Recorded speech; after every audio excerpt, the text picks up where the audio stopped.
afternoon to all. Mega love shoutout po sa inyong lahat dyan. Ako na naman po si Ma'am Marie. Magbibigay lamang po ako ng konting reaksyon dito sa mga kasinungalingang sinasabi ni Japina, no?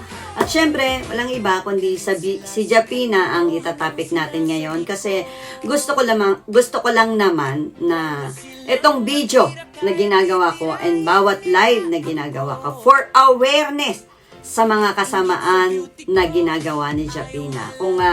Kung interesado kayong malaman ang mga kasamaan ni Japina, ayan, makinig kayo. Inihimo ko na pakinggan nyo siya, pakinggan nyo kami, pakinggan nyo yung mga lumalabas sa bibig ko, lumalabas sa bibig ni Japina, kung sino ang balahura. Pero, iba yan. Ang topic natin dito is may blinag kasi siya. May sinasabi siya sa live na ako daw is kumukuha ng 10% sa mga sponsor. Ayan ang sinabi niya. No? Nagsisinungaling siya na bawat nagbibigay daw, kumukuha ko ng 10%, no? At tinhamong kita, Japina, na magbigay ka ng resibo. Hindi yung puro kuda ka lang ng kuda. Ito po yung sinabi ni Japina. Bulgar si Kuya JC about kay Ma'am Marie. Isa po dyan, totoo ba Ma'am Marie? Yung 10% na binabawas mo sa mga sponsor? Di umano? Tanong ko lang naman, totoo ba na binabawasan mo ng 10% ang mga sponsor mo? Ayan, narinig nyo, di ba ang sabi niya, may ibubulgar daw si JC kay Ma'am Marie na di umano is kumukuha daw ako ng 10%.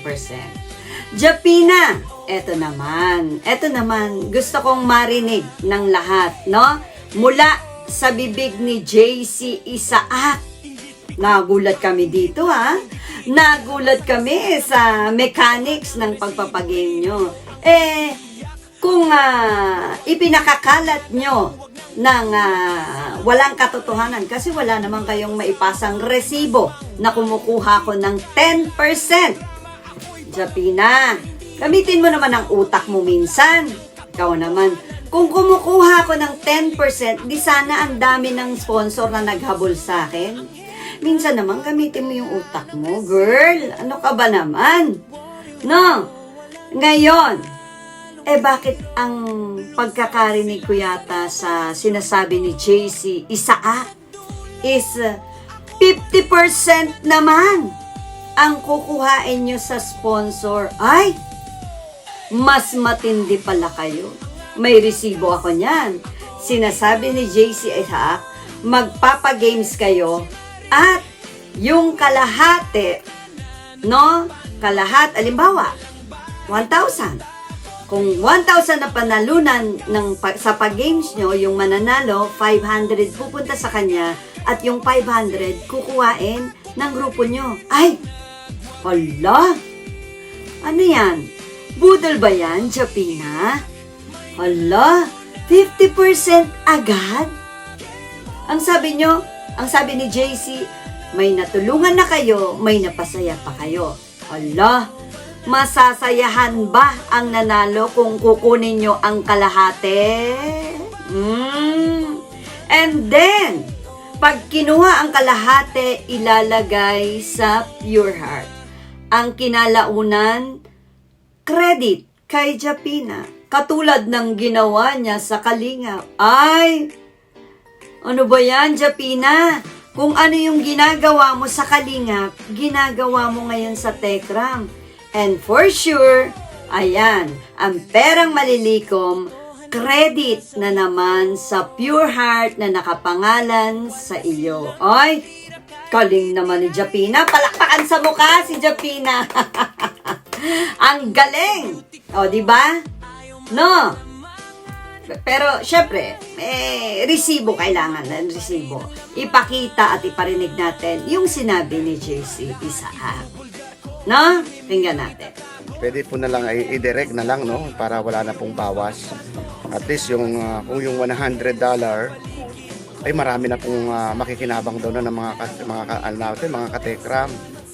At kunwari, nanalo po tayo ng sa game na yun 500 or 1,000. O sige po, sa 1,000 na lang para mabilis. Ngayon, yung winner po na yun, ang marireceive niya ay 500 pesos. Then yung susunod po na, yung 500 pesos na natitira, yun naman po ipapasok sa Tekram Pure Heart International, di ba? Nag-enjoy na po yung katekram na nanonood sa atin at nakatulong pa siya sa ating Tatay Tekram. Ngayon, ang mangyayari po doon, kapag yun dumami po yung pondo doon sa Tekram Pure Heart International, yun naman po ay ihahatid at ipapadala sa Tatay Tekram, di po ba? At least yung mga beneficiaries po niya na pwede niyang matulungan pa, nakakatulong po yung kada live po namin nila Michelle, nila Kuya SMB. Yun. At nag-enjoy na yung katekram na nanood. At nakatulong pa rin po tayo sa ating Tatay Tekram. Di po ba? Napakaganda po noon. Yun po yung naisip namin nila Michelle, ano? Oh, narinig nyo ang sinabi ni JC. Nakatulong na daw sila, nakapagpasaya pa. Hala? Totoo ba? 50% kukuhain nyo sa nanalo? Hala? Hindi ba budol yan, JC Isaac and Japina? Nanalo na, kinukuhaan nyo pa ng 50% para ibigay sa grupo nyo. Hindi ba pwedeng itanong nyo muna yung nanalo kung gusto nilang magbigay sa grupo nyo? Tanong ko lang.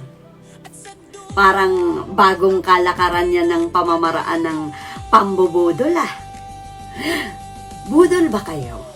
Tanong ko lang. Parang pinapaganda niyo yung pagkuha ng pera eh. Tanong ko lang naman. No? And take note. Hindi yung gusto ni Kuya Ram.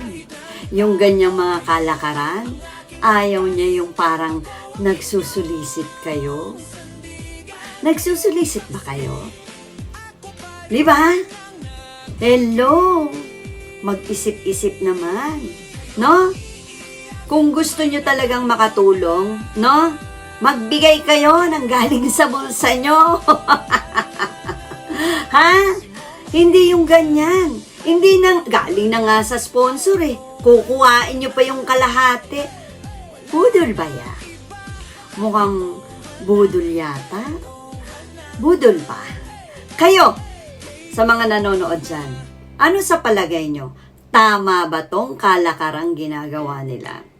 Yes, sa kanila, pero parang may mali. May mali. May mali eh. Kasi every time na magpapagames ka, pag may nanalo, buo mo yung ibibigay. Kahit saan, ganyan. Kapag nanalo, bigay agad ang napanalunan. Pero bakit sa inyo? Kalahati ang bawas. Means, mas matindi pa pala kayo kay Ma'am Shimarin at binibintang nyo na wala namang resibo, pero kayo, ayan o, kayo mismo ang nag-announce. Cut 50% mapupunta sa Pure Heart.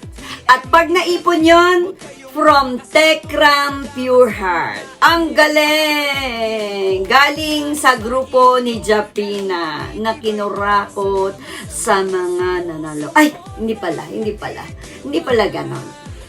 No! Kayo ang humusga. Tama ba ang ginagawa nila? Kurakot ba yan, Japina? Para namang ginawa mo rin yata daw yan sa Kalingap eh. Inuulit mo lang.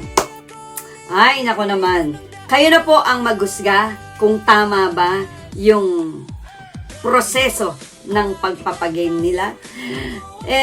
Kayo na po ang humusga. No? Kayo na po ang humusga. Eto lang, mga kamamshi, maging matalino kayo sa pakikinig, maging mapagmanman kayo, at kailangan yung mag-fact check para malaman nyo kung sino at ano ang mga taong sinusuportahan nyo.